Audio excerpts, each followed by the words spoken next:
నమస్తే welcome to big TV. నేను మీ గౌతమి. అయితే ఈ మధ్య కాలంలో మనం చూస్తూ ఉన్నాము ఈ ర్యాప్ సాంగ్స్ ఏవైతే చాలా ట్రెండ్గా మారాయి. అయితే ఇందులోని ముఖ్యంగా దేవుళ్ళకి సంబంధించి ఇంక్లూడ్ చేయడం, వాళ్ళ పదాలు మాట్లాడడం, లేకపోతే సుప్రభాతాల్లో ఉన్న పదాలను తీసుకొచ్చి ఈ ర్యాప్ సాంగ్స్లో కలపడం కూడా ఈ మధ్య కాలంలో మనం చూస్తూ ఉన్నాం. అయితే ఈ నేపథ్యంలోనే సంతానం హీరోగా నటిస్తున్న మూవీకి సంబంధించి ఈ శ్రీనివాస గోవింద అన్న లిరిక్స్ ఏవైతే ఉన్నాయో ఈ ర్యాప్ సాంగ్లో ఇన్వాల్వ్ చేయడం కావచ్చు. సో దీనికి అటు హిందూ సంఘాలు కూడా మండిపడుతూ ఉన్నాయి. ఏదైనా సరే పాటను పాటలో తీయాలి కానీ ఎందుకు దేవుళ్ళని ఈ విధంగా ఇన్వాల్వ్ చేస్తూ ఉన్నారు అని చెప్పి కూడా ఇవాళ హిందూ సంఘాలు కావచ్చు ప్రతి ఒక్కరు కూడా పెద్ద ఎత్తున మండిపడుతున్నారు. మరి ఇది రైటే అంటారా? దీని గురించి మాట్లాడితే వాళ్ళు మనతో పాటు సీనియర్ జర్నలిస్ట్ దుర్గా వడ్లమనేని గారు ఉన్నారు. నమస్తే మ్యామ్. సో ఈ మధ్య కాలంలో ఇదొక ట్రెండ్ అయిపోయింది. అంటే దేవుళ్ళ గురించి ఇలాంటి ర్యాప్ సాంగ్స్ అని, లేకపోతే ప్యాట్రియాటిక్ సాంగ్స్ అని, ఇలా డిఫరెంట్ సాంగ్స్లోని దేవుళ్ళ పదాలని, లేకపోతే సుప్రభాతాల సేవల్లో ఉన్న పదాలని ఇన్వాల్వ్ చేసి ఈ విధంగా కించపరచడం అన్నది ఏ విధంగా రైట్ అంటారు? ముఖ్యంగా ఇండస్ట్రీ పైన ఇటువంటి కేసులు వేసినా సరే వాళ్ళు కూడా ఇప్పటి వరకు కూడా యాక్షన్ తీసుకోకపోవడం దాన్ని ఏ విధంగా చూడొచ్చు అంటారు? అంటే ఇప్పుడు మీరు లిరిక్స్ అనేవి ఎట్లా ఉంటాయంటేనండి, ఇప్పుడు మీరు అన్నట్టుగా గోవిందనామాలు తీసుకున్నాడు అతను. సంతానం అనే వ్యక్తి చాలా మంచి కమేడియన్, తమిళంలో మనకు తెలుసు. తర్వాత తెలుగులో వచ్చిన సునీల్ సినిమా మర్యాద రామన్న రాజమౌళి గారు తీసింది, అది తమిళంలో అతను చేశాడు, సూపర్ డూపర్ హిట్ అయింది. అయితే మీరు అన్నట్టుగా మ్యూజిక్ తీసుకోవడానికి అభ్యంతరం ఉండదు, మ్యూజిక్కి రైట్స్ ఉండవు కాబట్టి అంటే ఆ విధానంలో పాటలు పెట్టుకోవచ్చు. కానీ మనం మొదటి నుంచి కనుక చూసుకుంటే హిందూ మతం మీద, లేకపోతే హిందువులకు సంబంధించిన అంశాల మీద, వాళ్ళ సంప్రదాయాల మీద, సంస్కృతి మీద, లేకపోతే వాళ్ళ పాటల మీద ఈ రకంగా ప్యారడీలు చేయడం, అది ర్యాప్ సాంగ్ కావచ్చు, మరొకటి కావచ్చు, ఇది మొదటి నుంచి అలవాటు అయిపోయింది.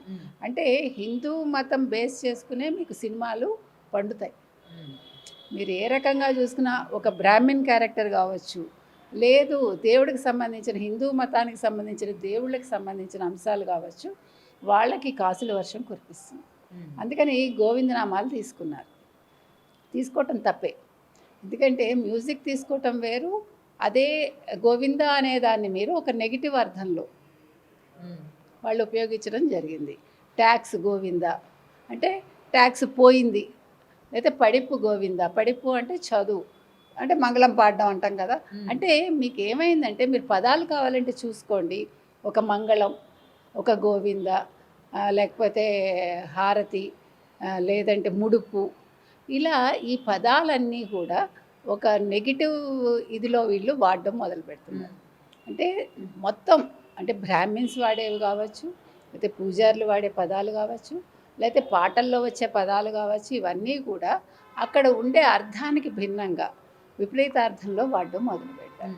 కాబట్టి ఇవాళ గోవిందనామాలు రేవతి రాగంలో ఉంటుంది, అది దాన్ని తీసుకొచ్చి ఈ రకంగా వాడడం అనేది తప్పు. గోవింద అనే పదం వాడడం తప్పు. మీరు చెప్పినట్టు ర్యాప్ సాంగ్స్ అనేవి, ఈ ర్యాప్ అంటే ఏముందండి, రకరకాల పదాల అల్లిక అది. సరే, అది యూత్కి నచ్చుతోంది, అది మంచి చెడు మనం విశ్లేషించాల్సిన పని లేదు. ఈ రోజుల్లో ఇది బాగుంది, అది బాగలేదు, లేకపోతే ఇదెందుకు అదెందుకు అని మనం ప్రశ్నించకూడదు. కానీ వాళ్ళు ఏది వాడుతున్నారు, ఏది వాడకూడదు అనే ఒక స్పృహ, అవగాహన వాళ్ళకు ఉండాలి. అది లేనప్పుడు ఇలా జరుగుతుంది. కాబట్టి ఇవాళ మీరు కరెక్ట్గా సినిమా పాట విన్నారంటే హిస్సా 47 మనందరం విన్నాం, అది గోవిందనామాలతో మొదలవుతుంది. మొదలయ్యాక మీరు ఏమనుకుంటారు, ఒక భక్తి భావనలో ఉండగా ఆకస్మికంగా మీకు అది ఒక ర్యాప్ సాంగ్ కింద మారిపోతుంది. అది కూడా అతను ఒక ఫంకీగా, ఎవరు సంతానం అన్న అబ్బాయి. కాబట్టి ఇటువంటి వాటిని ఖచ్చితంగా ఖండించాలండి. ఇంకొకటి ఏమైందంటే ఇటీవలి కాలంలో మీరు నిన్న చూసే ఉంటారు ముంబైలో, అంటే పెహల్గాం దాడి తర్వాత ప్రజల్లో ఒక ఐక్యత, అంటే ఒక భారతదేశం మనది, మన మీద ఎవరు దాడి చేయకూడదు అని ఒక భావన పెరిగింది. నిన్న 2 అబ్బాయిలు పాకిస్తాన్ జిందాబాద్ అంటే ముంబైలో ప్రజలు తిరగబడ్డారు. అదేవిధంగా ఒక షోరూంలో, అంటే కార్ల షోరూంలో ఒక అతను చాలా నీచంగా మోదీ గురించి అతను ఒక విజువల్ మీరు చూస్తే కనుకైతే మాట్లాడటమే కాకుండా చాలా అసభ్యకరంగా ఒక విజువల్ ఉంది. దాని మీద కూడా వాళ్ళు తిరగబడి అతని చేత సారీ చెప్పించి కొట్టారు కూడా. అంటే నేను అనేది కొట్టడం తప్పు, హింసకి దిగద్దు, కానీ మీలో అవేర్నెస్ వచ్చింది. అంటే తిరగబడ్డం అనేది హిందువుల్లో, భారతీయుల్లో మొదలైంది. అందువల్ల ఈరోజు మీరు ఇది వాడకండి అని చెప్తున్నారు, మీరు గమనిస్తే కనుక. కాబట్టి మీరు పాటలు చేసుకోండి, ర్యాపులు చేసుకోండి, మీరు ఏమైనా చేసుకోండి, కానీ ఒక బ్రాహ్మణ కులాన్నో లేదు ఒక హిందూ దేవుళ్ళకి సంబంధించిన సంప్రదాయాలనో లేకపోతే వాళ్ళ కీర్తనలనో వాళ్ళ పాటలనో వీటి మీద మాత్రం మీకు ఏ హక్కు ఉండదు. అండ్ గతంలో కూడా మనం చూసుకుంటే ఇలాంటి సినిమాల్లోని ఇలాంటి వర్డ్స్ యూజ్ చేసినా సరే జనాలు మండిపడ్డారు, తొలగించే వరకు కూడా వదలలేదు. మరి అవన్నీ పరిస్థితులు చూస్తున్నప్పటికీ ఇంకా డైరెక్టర్స్ కావచ్చు, లేదా ఒకవేళ మ్యూజిక్ డైరెక్టర్స్ అయినా లిరిసిస్ట్ అయినా సరే ఈ విధమైన పదాలు పెట్టినప్పుడు ఈవెన్ చేసేటప్పుడు హీరోస్ కూడా ఎందుకు అభ్యంతరం చెప్పట్లేదు? అంటే వీళ్ళకి బాధ్యత లేకనా, లేకపోతే దేవుడు అంటే భక్తి లేకనా, ఎలా చూడొచ్చు అంటారు? అంటే కొన్ని సందర్భాల్లో పట్టించుకోకపోవటం, అంటే నా క్యారెక్టర్ నా డబ్బులు ఆ పరిధి కావచ్చు, లేదు వాళ్ళకి నమ్మకం లేకపోవచ్చు, లేదు అంత దృష్టి కూడా పెట్టకపోవచ్చు. ఒకటి. రెండోది, ఇప్పుడున్న ప్రభుత్వం ఏముందండి తమిళనాడులో? డిఎంకే వాళ్ళకి హిందువులంటే పడుతుందా? పడదు.